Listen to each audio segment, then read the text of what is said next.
Hello everyone and welcome back to another video from Wake&Tech.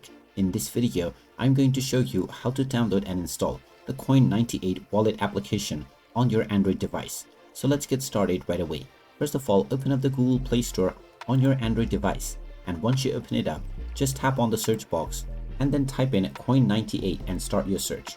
Once you find the Coin98 crypto and AI wallet application, go ahead and tap on it and you will now see the install button. Tap on this install button and this will now begin the download and installation of the Coin98 wallet on your device. Just wait for a while until the installation is completed, and once it is done, you will see the open button, which you can tap on in order to open up the app. And once the application is opened up, you can proceed forward with logging in to your existing account or signing up to create a new one in order to start using the Coin98 wallet application on your device right away. And there you have it. That is how easy it is to download and install the Coin98 wallet application on your Android device. If you find this video helpful, make sure you hit that like button and subscribe to our channel if you haven't done so already. Also ring that notification bell to never miss another update from us. Thank you for watching, and I will see you again in the next video.